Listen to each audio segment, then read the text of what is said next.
مرحبا ہو گئی رحمت مصطفیٰ، ہر طرف علم کا نور بڑھنے لگا، جامعۃ المدینہ کی کیا بات ہے، جامعۃ المدینہ کی کیا بات ہے۔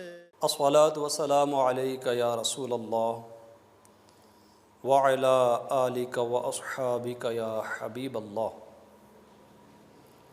الصلاۃ والسلام علیک یا نبی اللہ وعلی آلک واصحابک یا نور اللہ۔ اللہ کے محبوب صلی اللہ علیہ وآلہ وسلم پر درود پاک پڑھنے کے بے شمار فضائل اور برکات ہے۔ ایک سناتا ہوں کہ حضرت ابو بکر بن محمد رحمۃ اللہ تعالی علیہ فرماتے ہیں کہ میں حضرت ابو بکر بن مجاہد رحمۃ اللہ تعالی علیہ کے پاس بیٹھا ہوا تھا کہ حضرت ابو بکر شبلی رحمۃ اللہ تعالی علیہ تشریف لے آئے۔ حضرت ابو بکر بن مجاہد رحمۃ اللہ تعالی علیہ کھڑے ہوئے، ان سے معانقہ کیا اور ان کی آنکھوں کے درمیان بوسہ دیا۔ میں نے عرض کی، یا سیدی، آپ حضرت شبلی رحمۃ اللہ تعالی علیہ کی اس قدر تعظیم کر رہے ہیں، حالانکہ ان کے بارے میں آپ کی اور تمام اہل بغداد کی رائے یہ ہے کہ یہ دیوانہ ہے۔ حضرت ابو بکر بن مجاہد رحمۃ اللہ تعالی علیہ نے فرمایا، میں نے ان کے ساتھ اسی لیے اس طرح کیا جس طرح میں نے خواب میں دیکھا۔ میں نے دیکھا کہ رسول اکرم صلی اللہ علیہ وسلم کی زیارت میں نے کی، پھر دیکھا کہ حضرت شبلی رحمۃ اللہ تعالی علیہ آ رہے ہیں، تاجدار رسالت، شہنشاہ نبوت صلی اللہ علیہ وآلہ وسلم حضرت شبلی رحمۃ اللہ تعالی علیہ کے لیے کھڑے ہوئے اور ان کی آنکھوں کے درمیان بوسہ دیا۔ میں نے عرض کی، یا رسول اللہ صلی اللہ علیہ وسلم، آپ شبلی کو اس قدر عزت دے رہے ہیں؟ میں نے عرض کی تو میری عرض پر فرمایا، یہ نماز کے بعد پڑھتا ہے، لقد جاءکم رسول من انفسکم، ہر فرض کے بعد یہ دو آیتیں پڑھتا ہے، اس کے بعد مجھ پر درود پاک پڑھتا ہے، اور 3 مرتبہ اس طرح پڑھتا ہے، صلی اللہ علیہ یا محمد، لقد جاءکم رسول من انفسکم۔ سبحان اللہ، صلو علی الحبیب صلی اللہ علی محمد۔ یقین مانیں کہ درود پاک پڑھنے والا بارگاہ کا مقبول ہے، حضور صلی اللہ علیہ وسلم اس کو پسند فرماتے ہیں۔ اب آپ دیکھیے گا کہ پیارے آقا صلی اللہ علیہ وآلہ وسلم نے حضرت شیخ شبلی رحمۃ اللہ تعالی علیہ کو کسی عزت سے نوازا۔ صبح شام اٹھتے بیٹھتے، چلتے پھرتے درود پاک اپنا معمول ہونا چاہیے۔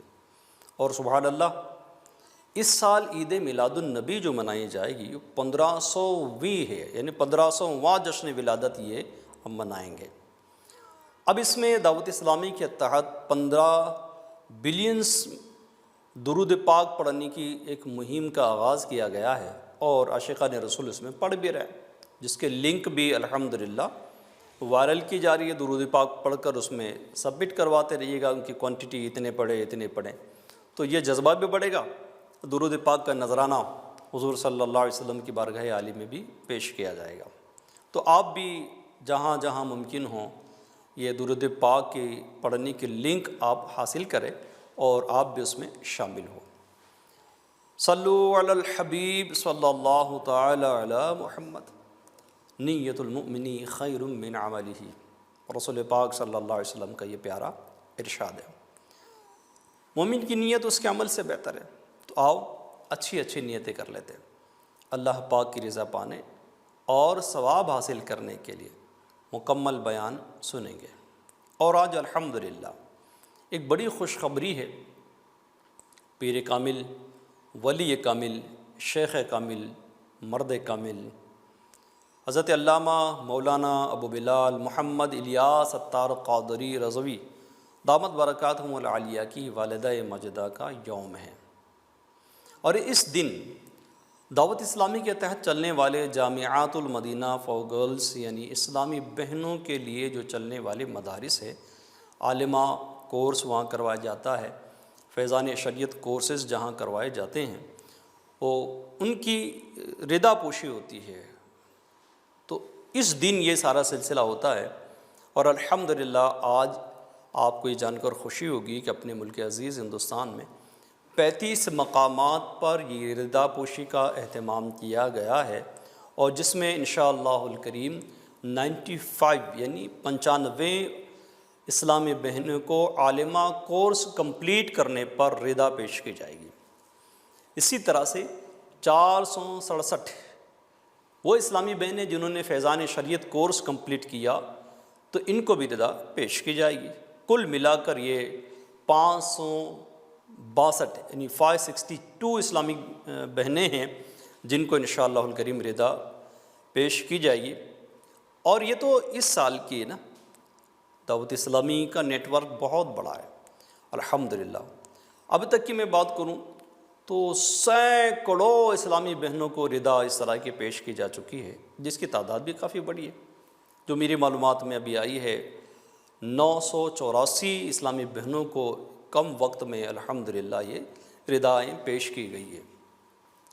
یاد رکھیں ان جامعات المدینہ للبنات میں یعنی ان مدارس میں ہوتا آخر کیا ہے، کیا پڑھایا جاتا ہے، وہ کیا چیز ہے جو یہاں پیش کی جاتی ہے، بتائی جاتی ہے۔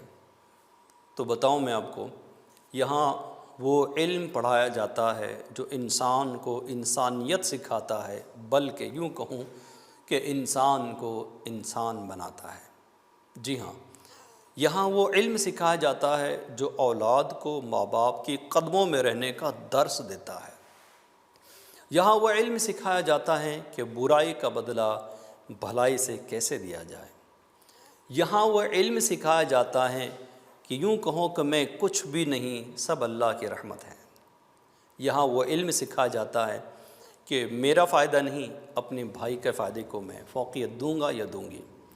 یہاں وہ علوم سکھائے جاتے ہیں جو قرآن جس سے پڑھا جا سکے، قرآن کے مطلب کو معنوں کو سمجھا جا سکے۔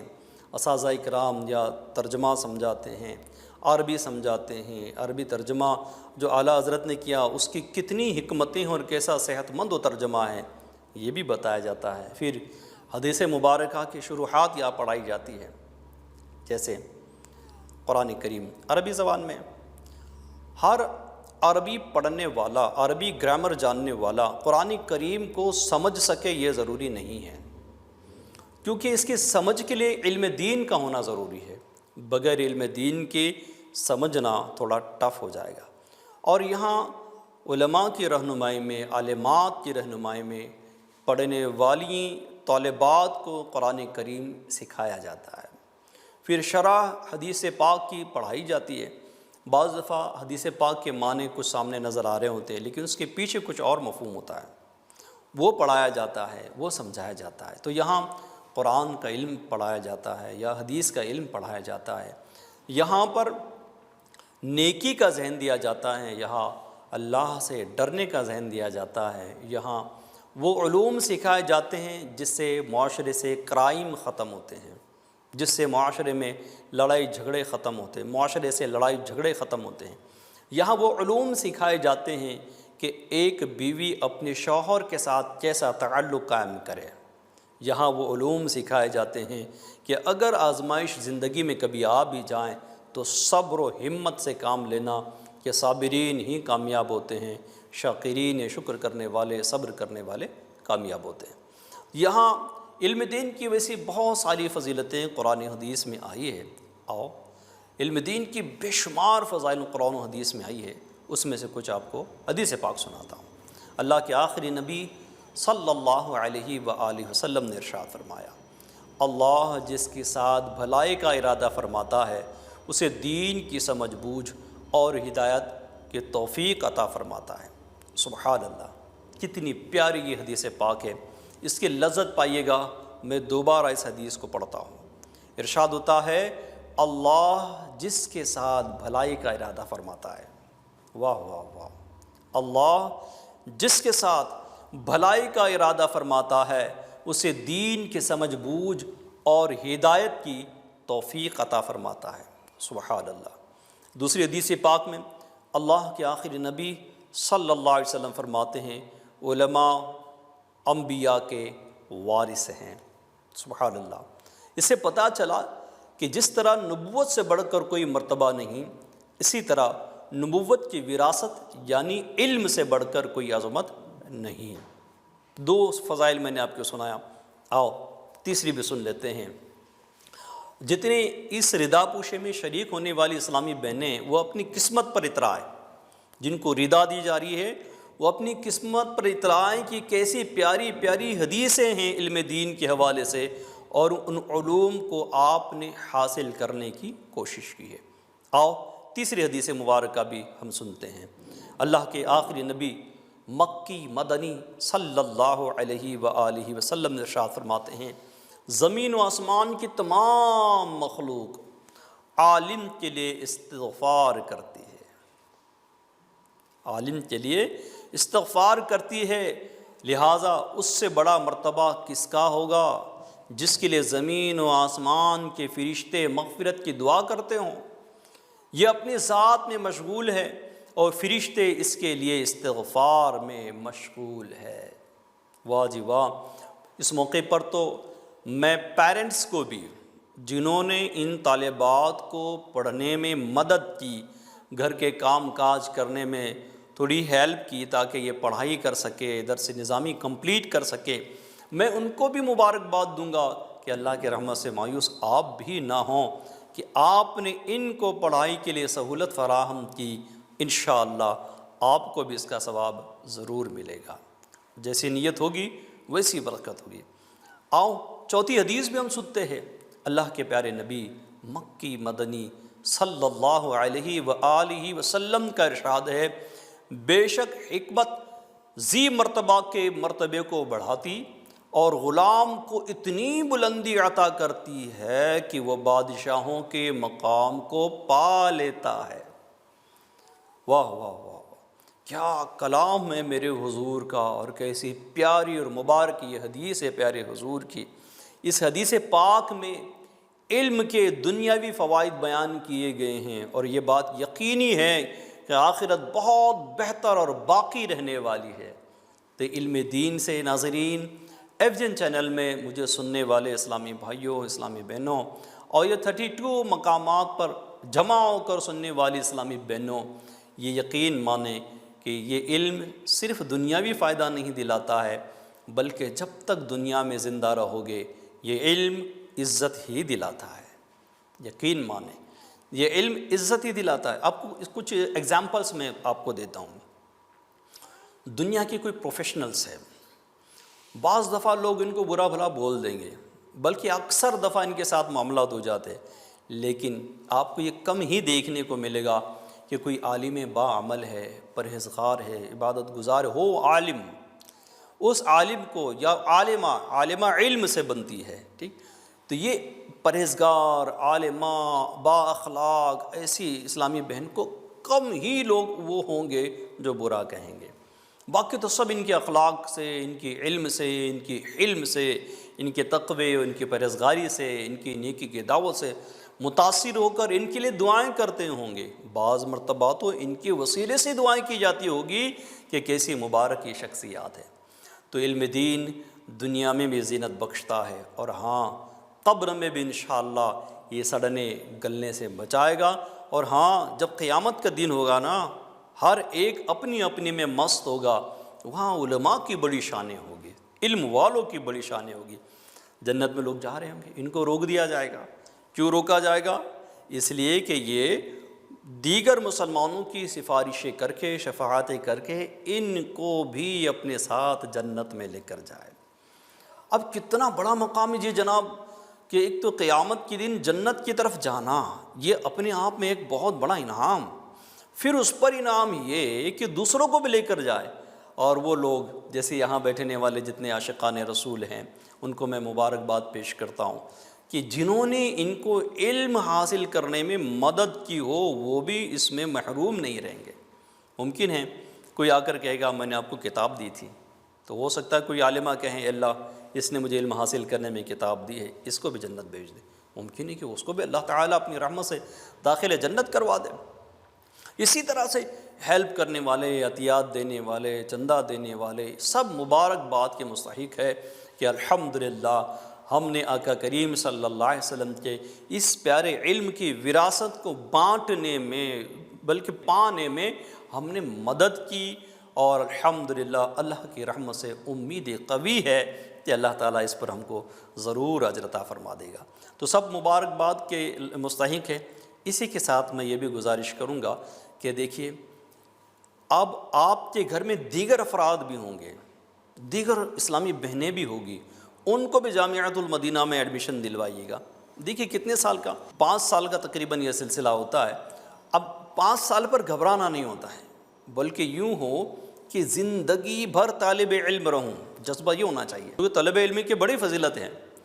میں جانتا ہوں ایک بڑے مفتی صاحب ہیں، جب ان کے طلباء درس نظامی سے فارغ ہوئے، طلباء استاد صاحب سے ملنے کے لیے گئے، تو استاد صاحب نے طلباء سے تعزیت کی، کہا بیٹا آپ سے میں تعزیت کرتا ہوں کہ آپ سے یہ چھوٹ رہا ہے۔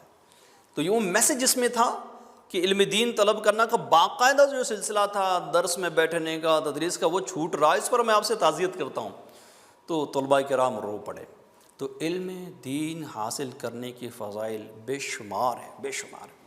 ابھی 5 سال تو یوں نکل جاتے ہیں، یقین مانے یوں نکل جاتے ہیں، اس میں ہمت نہیں ہارنا چاہیے۔ اچھا جتنا زیادہ ٹائم پیریڈ ہوگا اتنا زیادہ تقویت آئے گی، مضبوطی آئے گی۔ اب دیکھیں ہم نے عالم بننا ہے، کس لیے عالم بننا ہے؟ ہم نے اللہ کے لیے، علم حاصل کرنے کے لیے۔ ابھی علم حاصل کرنے کے لیے عالم بننا ہے، سند کے لیے تو عالم اور عالمہ ہم نے بننا نہیں، تو ہم نے جہاں بھی جانا ہم نے فوکس علم دین کو کرنا ہے۔ یاد رکھیں میں نے امیر اہل سنت سے سنا ہے کتنے ایسے افراد ہیں جن کے پاس سند نہیں ہے مگر وہ عالم ہیں۔ ہاں کتنے ایسے افراد ہیں جن کے پاس سند نہیں ہے مگر وہ عالم ہیں۔ کیوں کہ سند کی ضرورت نہیں ہے عالم کے لیے، علم کی ضرورت ہے۔ تو علم والے بننا ہے، ہمت رکھیں، اپنے بچوں کو بھی علم دین سے آراستہ کرے، خود بھی علم دین سے آراستہ ہوں۔ انشاءاللہ دنیا و آخرت میں برکتیں، بھلائیاں، عروج، ترقی، فلاح، کامیابی سب کچھ مل جائے گا انشاءاللہ الکریم۔ علم والوں کی بڑی شان ہے، بڑی شان ہے۔ اور سبحان اللہ علم والے ہی حق اور باطل کا فرق جانتے ہیں۔ ہاں جی جناب، جن کو علم نہیں وہ کیا جانیں گے؟ قرآن کریم نے تو باقاعدہ اس پر فرمایا ہے۔ مفہوم جو یاد آ رہا ہے، کیا علم والے اور بے علم برابر ہے؟ یعنی کہ علم والے اور بے علم برابر نہیں ہو سکتے۔ علم والوں کا مرتبہ بہت بڑا ہے، ان کی سوچ، ان کی سمجھ، ان کے دیکھنے کا سارے معاملات الگ ہوں گے، اور ایک بے علم کے معاملات الگ ہوں گے۔ بے علم کبھی بھی علم والے کے مرتبے کو نہیں پہنچ سکتا۔ اور علم والوں کے ہی لیے تو قرآن کریم میں کتنی ساری آیت مبارکہ، کبھی ارشاد فرمایا علم والے ہی اللہ سے ڈرتے ہیں۔ سبحان اللہ۔ اور ظاہر سی بات ہے جو اللہ سے ڈرا وہ کامیاب ہوا۔ تو اے ناظرین آئیے ہم بھی علم دین حاصل کرنے کے لیے آگے بڑھیں۔ اب آپ دیکھیں نا، جیسے 1500واں جشن ولادت ہے، ابھی 1500واں جشن ولادت منانا یہ علم والوں نے ہمیں بتایا۔ جیسا سیدنا امیر معاویہ رضی اللہ عنہ سے روایت ہے، کئی صحابہ کرام سے روایت ہے کہ انہوں نے جشن ولادت منایا ہے۔ ہاں حضور علیہ السلام کا جشن ولادت صحابہ نے منایا، پھر تابعین نے منایا، تبع تابعین نے منایا۔ تو جتنے بزرگان دین ہمارے گزرے ہیں سب نے جشن ولادت منایا۔ اور جن کو علم نہیں ہے یا بے علم یا گمراہ کی صحبت میں بیٹھنے والے الگ الگ وسوسوں کے شکار ہو جاتے، وہ جو جناب یہ کیا ہے، تو یہ کہاں سے ہے، تو یہ کس نے منایا، الگ الگ وسوسوں میں آتے ہیں۔ امیر اہل سنت کا ایک رسالہ ہے صبح بہارہ، چھوٹا سا رسالہ بک لیٹ ہے، اس کو ضرور حاصل کر لیں۔ اس میں دلیلیں دی گئی ہے کہ یہ کیسے منانا جائز ہے، درست ہے۔ شیطان عیار و مکار ہے، وہ مسلمانوں کے اندر پھوٹ ڈالنے کی کوشش کر ہی رہا ہوتا ہے اور کرتا ہی رہتا ہے، اس کا کام ہی پھوٹ ڈالنا ہے، لڑانا ہے، لڑوانا ہے۔ تو اس طرح کے وسوسے ڈال کر مسلمانوں کو آپس میں لڑواتا ہے، لیکن اس کے کاٹ کرنے کے لیے کون ہے؟ عام بندے کی بس کی بات تو نہیں ہے، یہاں بھی علم والوں ہی کی ضرورت ہے۔ آؤ کچھ جشن ولادت پر میں بات کرتا ہوں، پھر انشاءاللہ تعالی اپنے پھر اسی موضوع پر آتے ہیں کہ علم والوں نے ہمیں کیا سکھایا۔ ایک علم والے یوں کہتے ہیں، یہ کس شہنشاہ والا کی آمد آمد ہے، یہ کون سے شہ بالا کی آمد آمد ہے، یہ آج کیا ہے زمانے نے رنگ بدلا ہے، یہ آج کیا ہے کہ عالم کا ڈھنگ بدلا ہے، وہ آئے آنے کی جن کی خبر تھی مدت سے، دعائے خلیل دعا خلیل کی عیسیٰ کی جو بشارت تھے، یہی ہیں جن کو ملائک سلام کرتے ہیں، انہی کی مدح و ثنا صبح و شام کرتے ہیں۔ یہ کسی عام بندی کی بات نہیں ہے، یہ ایک عالم ربانی نے یہ اشعار لکھے ہیں۔ تو اے پیارے اسلامی بھائیوں، علم کی بہت ساری برکات ہیں، اور یقین مانیں آپ کو میں بڑی خوشی کی بات سناتا ہوں، اگر سن لے دل کے کانوں سے، کہ یہ جو جشن ولادت ہے نا، تو ایک علم والے کی بات سناتا ہوں، امام قسطلانی رحمۃ اللہ تعالیٰ علیہ، یہ فرماتے ہیں محفل میلاد کے خواص میں سے، محفل میلاد کے خواص میں یہ بات مجرب ہے، یعنی تجربہ کی ہوئی ہے کہ محفل میلاد منعقد کرنا اس سال میں اس سال میں امن و امان کا سبب ہوتا ہے، سبحان اللہ، اور ہر مقصود و مراد پانے کے لیے جلدی آنے والی خوشخبری ملتی ہے، سبحان اللہ۔ تو اللہ تبارک و تعالی اس پر رحمت فرمائے جس نے میلاد مبارک کی ہر رات کو عید بنا لیا، تاکہ یہ عید میلاد سخت مصیبت ہو جائے اس شخص پر جس کے دل میں مرض و عناد ہے۔ یعنی علم والے جو ہمارے پہلے بزرگان دین گزر چکے ہیں، انہوں نے عید میلاد النبی منایا ہے۔ اب آپ مجھے بتاؤ تو صحیح، اے طالبات، اے مجھے سننے والے اسلامی بھائیوں اسلامی بہنوں، آقا کریم صلی اللہ علیہ وسلم کا میلاد کیوں نہ منایا جائے؟ اب جامعۃ المدینہ میں کیا پڑھایا جا رہا ہے؟ آقا کریم صلی اللہ علیہ وسلم کی تعلیمات تو پڑھائی جا رہی ہے نا۔ جامعۃ المدینہ میں کیا ہم سکھا رہے ہیں؟ نبی کریم صلی اللہ علیہ وسلم کے اخلاق کریمہ ہی تو سکھا رہے ہیں نا۔ اب یاد کرے وہ دور، آپ کو پڑھایا ہوگا آپ کے اساتذہ نے، مکہ میں جب اعلان نبوت ہوا تھا، پیارے آقا صلی اللہ علیہ وسلم نے اعلان کیا تھا کہ لوگوں مانو اللہ کے سوا کوئی عبادت کے لائق نہیں، میں اللہ کا رسول ہوں۔ تو ہوا کیا؟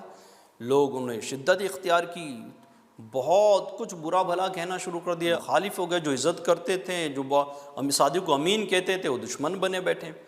اب حالات بدترین ہوتے چلے گئے، اور کیسے بدترین ہوئے کہ مسلمانوں کے لیے گویا کہ مکے کی زمین تنگ ہو گئی، ظلم و زیادتی، مار دھاڑ، تو پرابلم، تو فائنینشلی اٹیک، تو فزیکلی اٹیک، تو مینٹلی اٹیک، تو کیا کیا نہیں کیا گیا۔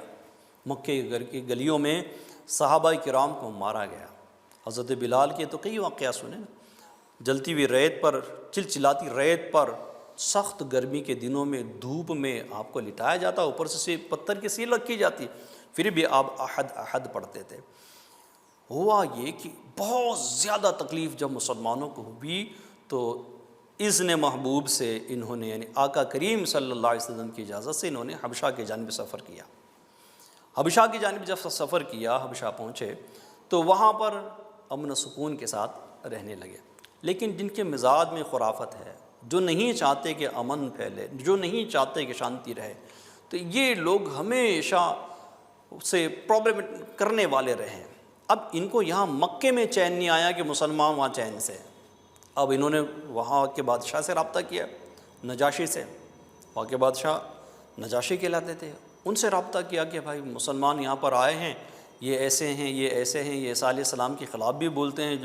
وہاں کے بادشاہ عیسائی تھے، نجاشی بادشاہ نے بلایا، اور دیکھ لیجیے گا کمال یہ کہ وہاں پر کوئی اور بادشاہ کے سامنے نہیں تھے، بلکہ دیگر صحابہ کرام تو تھے ہی تھے۔ انہوں نے ایک کو اپنا نمائندہ بنایا، وہ کون؟ حضرت جعفر بن ابو طالب رضی اللہ عنہ، ان کو سامنے کیا۔ انہوں نے جو تقریر کی نا، عیسیٰ علیہ السلام کے حوالے سے بتایا، قرآن کریم کی آیت پڑھی، وہ اس کا ایک جز میں آپ کو سناتا ہوں، بڑا آپ کو لطف آئے گا کہ کس طرح سے نجاشی کے بادشاہ کے سامنے آقا کریم صلی اللہ علیہ وسلم کے احسانات حضرت جعفر بن ابو طالب رضی اللہ عنہ نے بیان کیے. سنیے، وہ کہتے ہیں اے بادشاہ، ہم لوگ جاہل تھے، غیر خدا کی عبادت کیا کرتے تھے، مردار کھاتے تھے، بے حیائی کے کام کرتے تھے، رشتہ داریاں توڑتے اور پڑوسیوں سے بدسلوکی کیا کرتے تھے، اور ہم میں سے جو طاقتور ہوتا وہ کمزور کا مال کھا جایا کرتا تھا. ہمارا یہی حال تھا کہ اللہ تعالیٰ نے ہم میں سے ایک رسول ہماری طرف بھیج دیا جن کی نسب، صداقت، امانت، پاک دامنی کو ہم نے پہچانا. ہم بڑے قریب سے ان کو جانتے تھے. انہوں نے ہمیں دعوت دی کہ ہم اللہ تعالیٰ کو ایک مانیں، صرف اسی کی عبادت کریں. ہم اور ہمارے آباء و اجداد جن چیزوں کی اور جن کی عبادت کیا کرتے تھے انہیں چھوڑ دیں. انہوں نے ہمیں سچ بولنے، امانت داری، پاکیزگی اختیار کرنے، رشتہ داروں سے نیک سلوک کرنے، پڑوسیوں کے ساتھ حسن سلوک کرنے، حرام کام اور خون ریزیاں چھوڑ دینے کا حکم دیا. خون کرنا، مار دھاڑ کرنا، آتنک پھیلانا اس سے روکا. ہمیں بے حیائی کے کام کرنے، جھوٹ بولنے، یتیم کا مال کھانے اور پاک دامن عورت پر زنا کی تہمت لگانے سے منع کیا، اور ہمیں حکم دیا کہ ہم صرف اللہ تعالیٰ کی عبادت کریں اور اس کے ساتھ کسی کو شریک نہ ٹھہرائیں، نماز پڑھے، روزہ رکھے اور زکوٰۃ ادا کرے. پھر ہم نے ان کی تصدیق کی، ان پر ایمان لے آئے، اور جو دین وہ لے کر آئے ہم نے اس کی پیروی کی. یہ سب تقریر سننے کے بعد بڑا متاثر ہوا اور الحمدللہ وہ بھی کلمہ پڑھ کر داخل اسلام ہوا. اس نے کہا کہ تم یہاں خوشی سے رہو، تمہیں کوئی خطرہ نہیں، اپنا ہی ملک سمجھ کر تم رہو. اے ناظرین، جس شخصیت نے پوری دنیا پر اتنے احسانات کیے، دنیا کو غلامی سے نجات دلائی، ہمارے آقا کریم صلی اللہ علیہ وسلم نے عورتوں کو عزت دلائی. ہمارے آقا کریم صلی اللہ علیہ وآلہ وسلم نے، ہمارے وہ آقا جنہوں نے بیٹی کو رحمت قرار دیا، بوجھ نہیں. ہمارے وہ آقا صلی اللہ علیہ وسلم جنہوں نے بیوہ کی دل جوئی کی، بے سہاروں کو سہارا دیا. ہمارے وہ آقا صلی اللہ علیہ وسلم جنہوں نے بہن کو عزت و محبت کا مقام عطا فرمایا. ہمارے وہ آقا کریم صلی اللہ علیہ وسلم جنہوں نے عورت کو وراثت میں حصہ دیا. اسلام سے پہلے وہ عورتوں کو وراثت میں حصہ نہیں تھا، وہ تو بس یوں ہی تھی، زیادتی تھی، جبر تھا. ہمارے وہ آقا صلی اللہ علیہ وسلم جنہوں نے عورت کے مال و جان کی حفاظت کو فرض قرار دیا. ہمارے وہ آقا صلی اللہ علیہ وسلم جنہوں نے عورتوں کو ذلت و جبر کی زندگی سے باہر نکالا.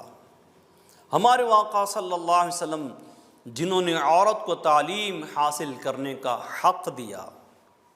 ہمارے وہ آقا صلی اللہ علیہ وسلم جنہوں نے شوہر کو بیوی کا خیر خواہ اور محافظ بنایا. ہمارے وہ آقا صلی اللہ علیہ وسلم جنہوں نے عورت کو نکاح میں اختیار دیا. ہمارے وہ آقا کریم صلی اللہ علیہ وسلم جنہوں نے عورت پر بلا وجہ شرعی ہاتھ اٹھانے کو ظلم قرار دیا، جنہوں نے عورت کو عبادت، خدمت اور سماجی کردار میں شریک کیا. ہمارے آقا صلی اللہ علیہ وسلم جنہوں نے بیوی کے دل کو خوش رکھنے کو ایمان کا حصہ قرار دیا.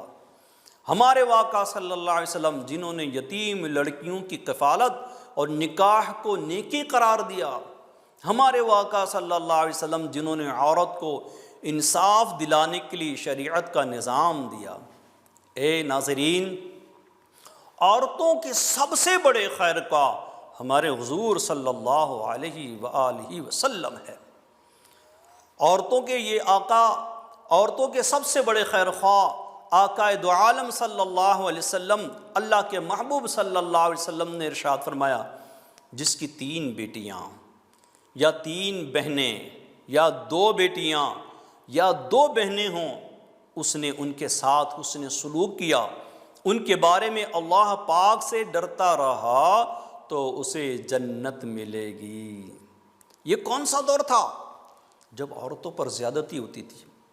آج اے طالبات، اے سننے والیوں، غور تو کرو، یہ اس دور کی بات کر رہا ہوں جب گھر میں بچی کا پیدا ہونا ایک عیب لگتا تھا۔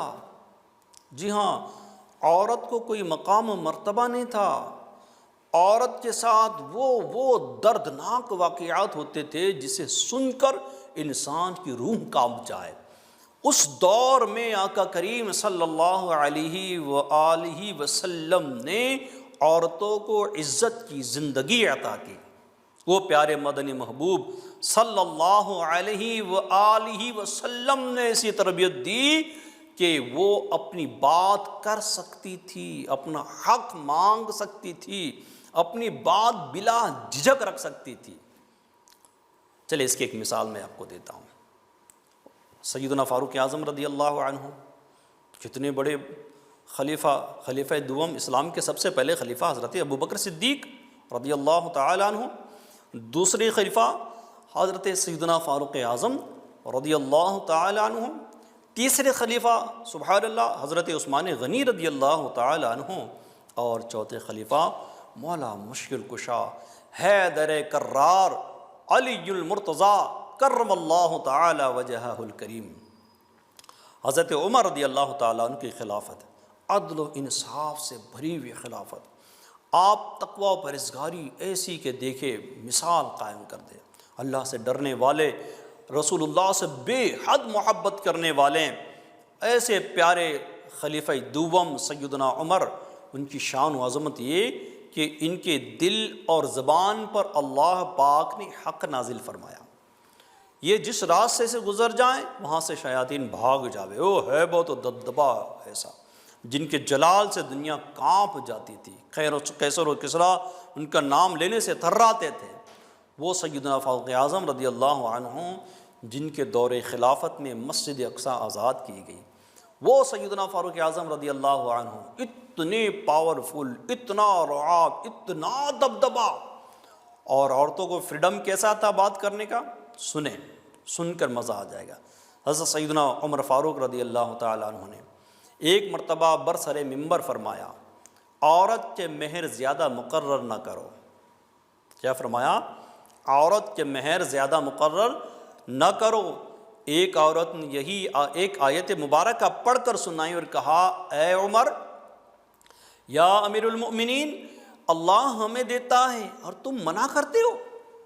اس پر حضرت عمر رضی اللہ عنہ نے فرمایا، اے عمر، تم سے ہر شخص زیادہ سمجھدار ہے، اے لوگو تم جو چاہو مہر مقرر کرو۔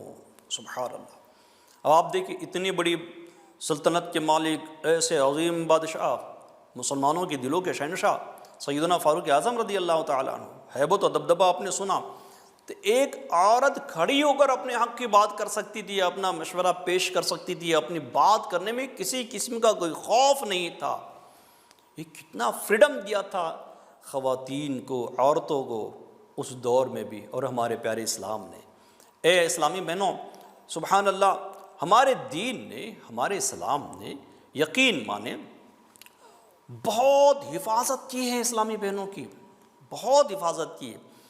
ایک مشورہ میں پیش کرتا ہوں، سورۃ النساء پڑھیں، انشاءاللہ عقل کھل جائے گی کہ کیسے کیسے احکامات اللہ پاک نے بیان فرمائے، اور تفسیر صراط الجنان سے پڑھیں، اس کا ترجمہ سنیں، ترجمہ کنز ایمان، جن کی 25ویں ہم منائیں گے نا ابھی، اعلیٰ حضرت رحمۃ اللہ تعالیٰ علیہ، سب نے 25ویں کو اپنے گھر سجانے ہیں، میلاد مبارک بھی ہو جائے گی اور 25ویں اعلیٰ حضرت کا عرس بھی ہو جائے گا، امام احمد رضا خان رحمۃ اللہ تعالیٰ علیہ، ان کا ترجمہ قرآن کنز ایمان تو وہ کمال کا ہے، ایسا عشق میں لکھا ہوا، عشق میں بھرا ہوا ہے، آپ پڑھیں اس ترجمے کو، دل بالکل عشق رسول سے بھر جائے گا۔ اس کا آسان ترجمہ، چونکہ پہلے دور میں بڑی ہارڈ اردو ہوا کرتی تھی، اس دور میں اتنی ٹف اردو سمجھنے والے کچھ کم ہیں، تو اس کا آسان ترجمہ کنز العرفان کے نام سے مفتی قاسم صاحب نے تحریر کیا ہے، اس کو بھی آپ پڑھ سکتے ہیں، جھوم جائے گا۔ میں اعلیٰ حضرت نے لکھا ہوا جو ترجمہ ہے وہ پڑھتا ہوں۔ اے ایمان والو تمہیں حلال نہیں کہ عورتوں کے وارث بن جاؤ زبردستی، اور عورتوں کو روکو نہیں اس نیت سے کہ جو مہر ان کو دیا تھا اس میں سے کچھ لے لو، مگر اس صورت میں کہ سری بے حیائی کا کام کرے اور ان سے اچھا برتاؤ کرو، پھر اگر وہ تمہیں پسند نہ آئیں تو قریب ہے کہ کوئی چیز تمہیں ناپسند ہو اور اللہ اس میں بہت بھلائی رکھے۔ کتنی کمال کی آیات ہے یہ۔ اب سنیں، ارشاد ہوتا ہے لا یحل لکم ان ترثوا النساء کرہا، تمہارے لیے حلال نہیں کہ تم زبردستی عورتوں کے وارث بن جاؤ۔ اسلام سے پہلے اہل عرب کا یہ دستور تھا کہ لوگ مال کی طرح اپنے رشتہ داروں کی بیویوں کے بھی وارث بن جایا کرتے تھے، پھر اگر چاہتے تو مہر کے بغیر ہی انہیں اپنی زوجیت میں رکھ لیتے تھے، ان سے نکاح کر لیتے تھے، یا کسی اور کے ساتھ شادی کر دیتے تھے اور ان کا مہر خود رکھ لیتے تھے، یا انہیں آگے شادی نہ کرنے دیتے بلکہ اپنے پاس ہی رکھتے تھے تاکہ انہیں جو مال وراثت میں ملا ہے وہ ان لوگوں کو دے دیں اور تب یہ ان کی جان چھوڑے۔ یہ عورتوں کو اس لیے روک رکھتے کہ یہ مر جائیں گی تو روکنے والے لوگ ان کے وارث بن جائیں گے۔ الغرض وہ عورتیں جن کے ہاتھ میں بالکل مجبور تھی اور اپنے اختیار سے کچھ بھی نہیں کر سکتی تھی، اس رسم کو مٹانے کے لیے یہ آیت مبارکہ نازل کی گئی۔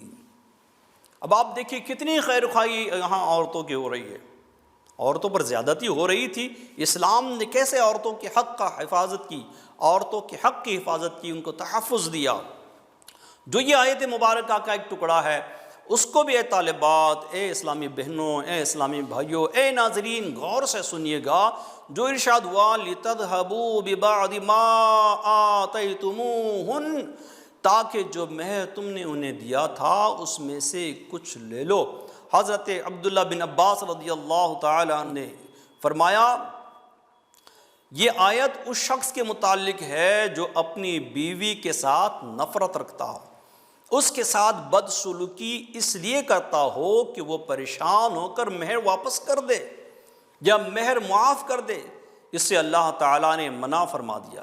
ایک قول یہ ہے کہ لوگ عورت کو طلاق دیتے پھر رجوع کر لیتے، پھر طلاق دیتے، اس طرح عورت کو معلق یعنی لٹکا ہوا رکھتے تھے، وہ نہ بیچاری اس کے پاس آرام پا سکتی تھی، نہ دوسری شادی کر کے اپنا گھر بسا سکتی تھی۔ اس حرکت کو منع کر دیا گیا۔ کیسا خیر خواہ ہے ہمارا دین، کیسی حفاظت کرنے والا ہے ہمارا دین۔ اے ناظرین، یہاں پر مفتی صاحب اب ہمیں سمجھاتے ہوئے بڑی پیاری بات بیان کر رہے ہیں۔ تمام اسلامی بھائیوں کو بہت غور سے اب یہ سننا چاہیے۔ فرمایا جا رہا ہے یہاں جو حالات زمانہ جاہلیت کے بیان کیے جا رہے ہیں ان پر غور کرے۔ کیا انہی حالات پر اس وقت ہمارا معاشرہ نہیں چل رہا ہے؟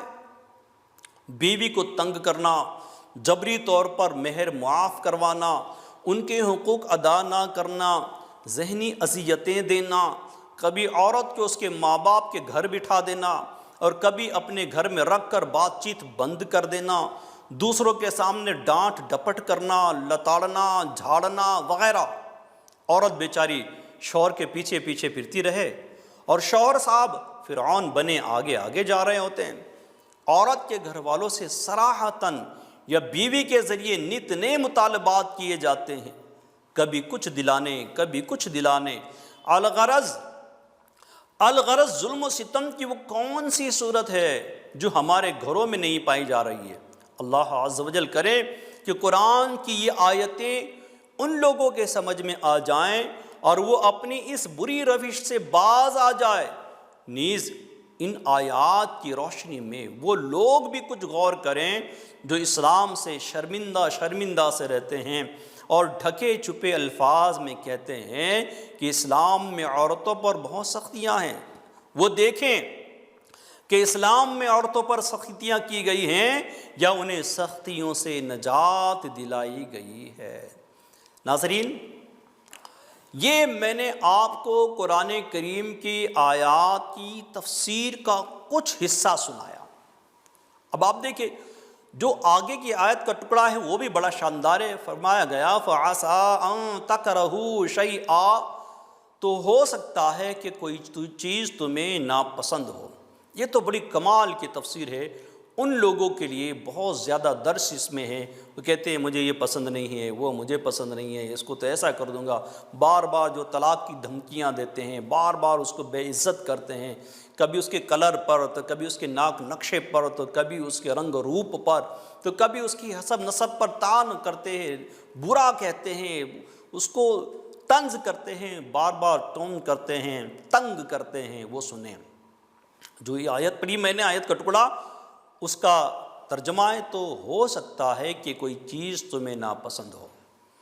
گھروں کو امن کا گہوارہ بنانے کے لیے ایک بہت عمدہ نفسیاتی طریقہ بیان کیا جا رہا ہے۔ بیوی کے حوالے سے فرمایا کہ اگر بدخلقی یا صورت اچھی نہ ہونے کی وجہ سے عورت تمہیں پسند نہ ہو تو صبر کرو، اور بیوی کو طلاق دینے میں جلدی نہ کرو، کیونکہ ممکن ہے کہ اللہ تعالیٰ اسی بیوی سے تمہیں ایسی اولاد دے جو نیک اور فرما بردار ہوں، بڑھاپے کی بے کسی میں تمہارا سہارا بنے۔ یہ ہے ہمارے دین کی تعلیمات، یہ ہے ہمارے اسلام کی تعلیمات۔ مفتی صاحب یہاں یہ فرماتے ہیں یہ طریقہ صرف میاں بیوی کی تعلقات میں نہیں بلکہ زندگی کے ہزاروں معاملات میں کام آتا ہے، ہزاروں ہزار، بزنس میں، لائف پارٹنر میں، یہ بزنس پارٹنر میں، انڈیویجول بزنس میں، آپ کے جاب میں، کسی کو کام پہ رکھنے میں، گھر کے ازدواجی زندگی میں، فیملی میٹرز میں، یہ کمبائن فیملی میں، ایک دوستوں کے اندر، ہر جگہ یہ فارمولہ آئے گا کام۔ فرماتے ہیں بلکہ زندگی کے ہزاروں معاملات میں یہ فارمولہ کام آتا ہے۔ اس طریقے کو مثبت ذہنی سوچ کہتے ہیں، ایک پازیٹیو تھنکنگ کہتے ہیں۔ یعنی اگر کسی کام یا چیز میں خرابی کی کوئی صورت پائی جا رہی ہے تو اس کے اچھے پہلوؤں پر بھی غور کر لو۔ ہو سکتا ہے کہ اچھے پہلو زیادہ ہو، اچھا پہلو زیادہ فائدہ مند ہو۔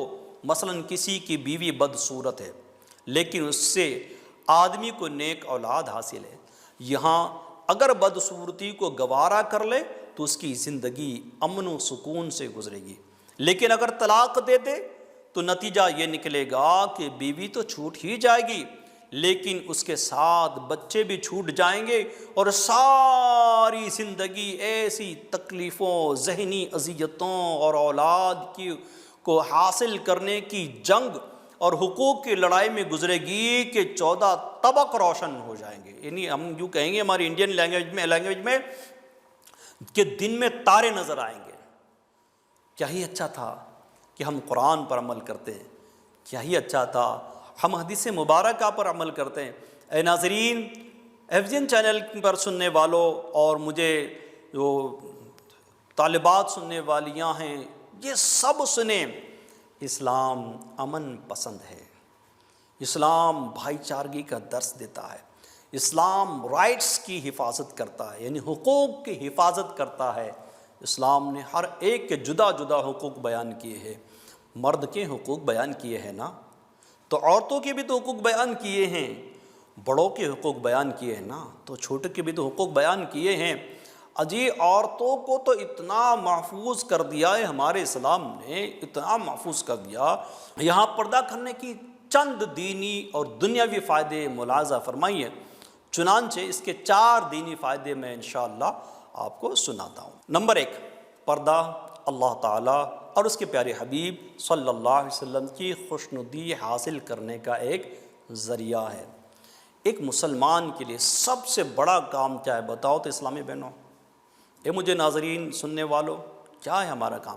ایک مسلمان ہونے کی حیثیت سے میں سوال پوچھتا ہوں، یہی نا کہ میری زندگی سے میرا رب راضی ہو جائے، مجھ سے میرا اللہ راضی ہو جائے۔ اب اس کے لیے بزرگان دین نے کیسی کیسی مشقتیں اٹھائی ہے، اس امید پر کہ یہ عمل کروں گا تو اللہ راضی ہوگا، وہ عمل کروں گا تو اللہ راضی ہوگا، وہ عمل کروں گا تو اللہ راضی ہوگا۔ اور ماشاء اللہ الکریم اگر پردہ ہم کرتے ہیں تو اللہ اور اس کے رسول کی خوشنودی حاصل ہونے کا یہ سبب بن جائے گا۔ کتنی بڑی بات ہے۔ نمبر 2، پردہ ایمان کی علامت ہے، اسلام کا شعار اور مسلمان خواتین کی پہچان ہے۔ کوئی بھی عقل مند شخص اپنی پہچان مٹاتا نہیں ہے۔ پردہ شرم و حیا کی علامت ہے، اور حیا اللہ تعالیٰ کو بہت پسند ہے۔ پردہ عورت کو شیطان کے شر سے محفوظ بنا دیتا ہے۔ سبحان اللہ۔ اب اس کے 4 دنیاوی فائدے سنتے ہیں، ہم نے دینی فائدے ابھی سنے، اب 4 دنیاوی فائدے سنتے ہیں۔ نمبر 1، باحیا اور پردہ دار عورت کو اسلامی معاشرے میں بہت عزت و وقار کی نظر سے دیکھا جاتا ہے۔ پردہ عورت کو بری نظر اور فتنے سے محفوظ رکھتا ہے اور برائی کے راستے کو روک دیتا ہے۔ عورت کے پردے سے معاشرے میں بگاڑ پیدا نہیں ہوتا اور معاشرے میں امن و سکون رہتا ہے۔ پردہ عورت کے وقار میں اضافہ کرتا ہے اور اس کی خوبصورتی کی حفاظت کرتا ہے۔ پردہ کیا ہے؟ جیسے آج کل جو برقع پہنا جاتا ہے، جو عموماً مارکیٹ میں جو دکانوں پر جو سیل کیے جاتے پردے ہیں، وہاں جا کر دیکھا جائے تو ایسے عجیب و غریب پردے نکلے ہیں کہ وہ پردہ کم لگتا ہے اور وہ لباس ہی زیادہ لگتا ہے۔ لباس یعنی وہ کرتا پیجامہ اور وہ سلوار قمیض ہی زیادہ لگتے ہیں۔ ایک جبہ، بڑا سا جبہ وہ لگتا ہے، جبہ بھی نہیں لگتا، بالکل ٹائٹ لگتا ہے۔ اور پردہ تو یہ تھا کہ جو پردہ کرنے والی خاتون ہیں اس کی عمر کا باہر اندازہ نہ لگایا جا سکے کہ کس عمر کی ہے۔ مگر آج کل تو ایسے برقعے آ گئے کہ جس سے بالکل عمر، وہ کیا پوری عمر ہی پہچان جائے بندہ یا بندی کی۔ پردہ تھا کہ لوگوں کی نظروں سے اس خاتون کی حفاظت ہو، اسلامی بہن کی حفاظت ہو۔ اور آج کل تو ایسے جاذب نظر پردے آ گئے ہیں کہ جس کی نظر نہیں، وہ دل کے روگی اس طرف مائل ہوں گے اور للچائی ہوئی نظروں سے دیکھیں گے کہ اللہ خیر فرمائے۔ اے میرے اسلامی بھائیوں، اسلامی بہنوں، ایک عورت کیا نہیں کر سکتی اگر یہ نیکی کی طرف آ جائے، اگر یہ پرہیزگاری کی طرف آ جائے۔ یہ معاشرے میں ایک بہت بڑا انقلاب پیدا کر سکتی ہے، اور کیا ہے۔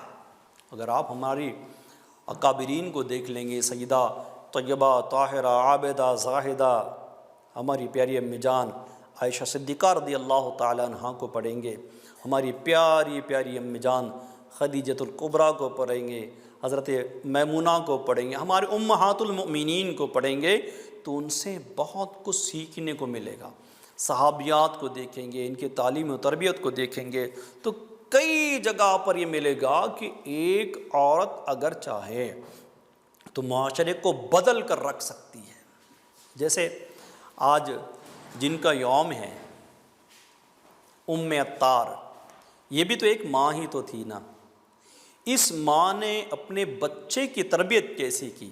اب کبھی پڑھ لینا ام عطار کو، ان کی تربیت کو، امیر علیہ سنت کے بچپن کے واقعات کو کبھی پڑھ لینا کہ اضافی چیزیں اگر کوئی امیر علیہ سنت لیتے تھے، جیسے مونگ پھلی کے دانے چھلنے کے لیے جاتی تھی نا ام عطار، تو امیر علیہ سنت چھوٹے تھے، جاتے تھے تو بچپنے کی وجہ سے کچھ دانے کھا لیا کرتے تھے، تو اس وقت ام عطار جو اس کے مالک تھے مونگ پھلی کے دانوں کے، ان سے کہتے تھے کہ بچے نے کچھ کھا لیا ہے، اس کو معاف کر دیجیے گا۔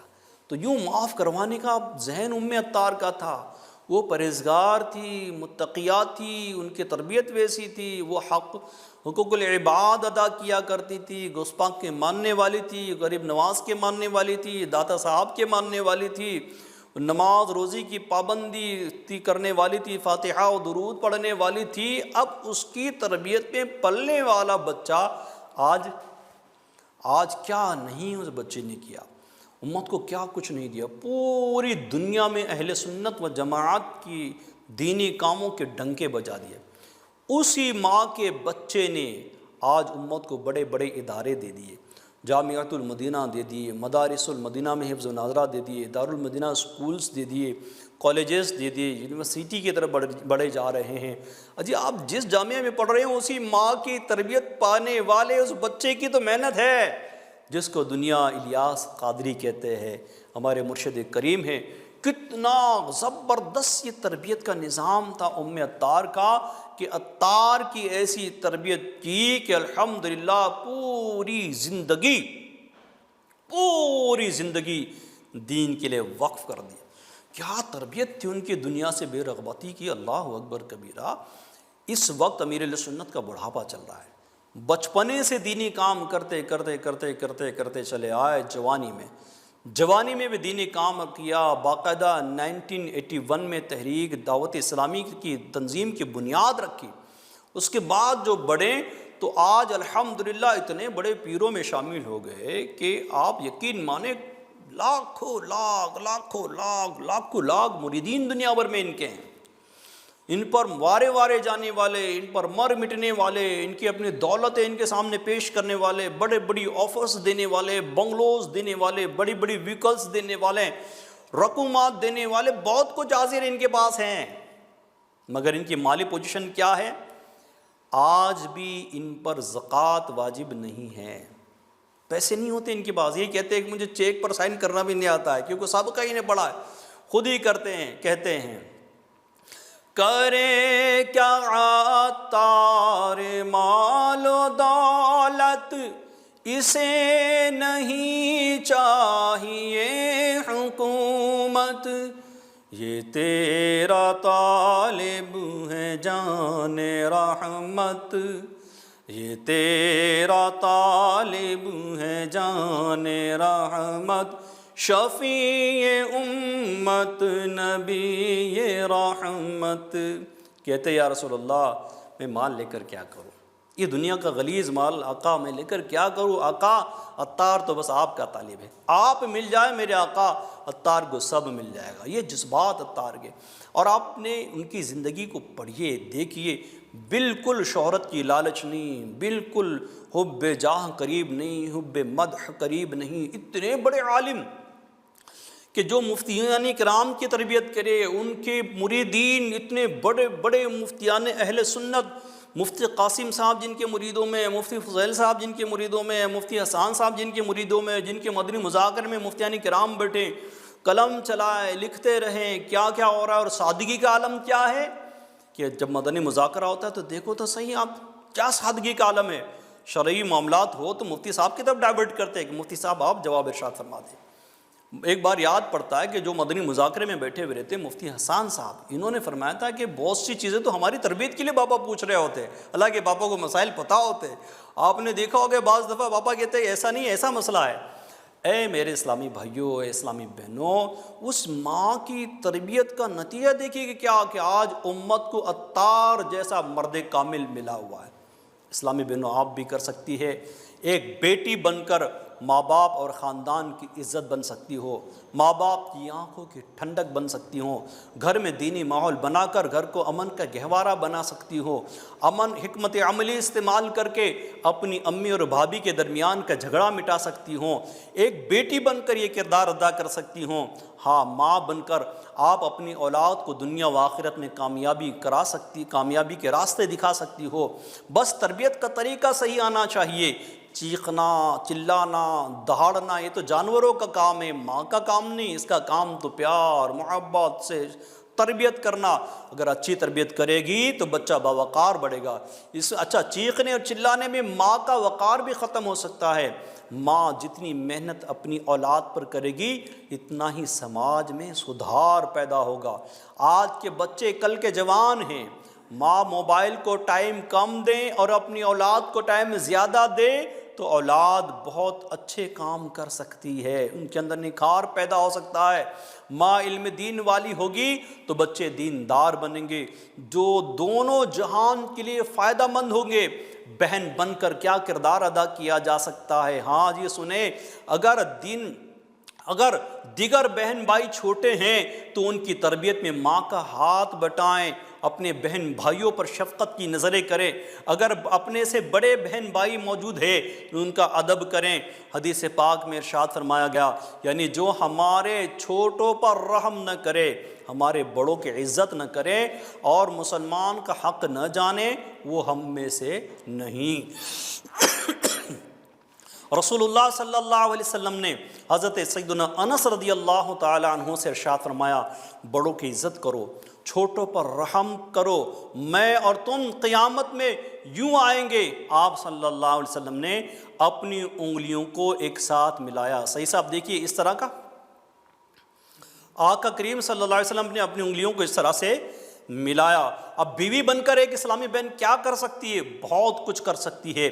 میں نے دیکھا ہے کہ ممکن ہے آپ کا بھی یہ مشاہدہ ہو، شوہر اگر بری عادت میں پھنسا ہوا ہو مگر بیوی نیک طبیعت کے مالکہ ہو، نیک نمازی ہو، تو آہستہ آہستہ نیکی کی دعوت دے دے کر حکمت عملی سے شوہر کو بری عادت سے بچا لیتی ہے، اپنے شوہر سمیت سارے گھر کو نیکی کے راستے پر چلا سکتی ہے، اپنے سسرال میں دینی ماحول قائم کر سکتی ہے۔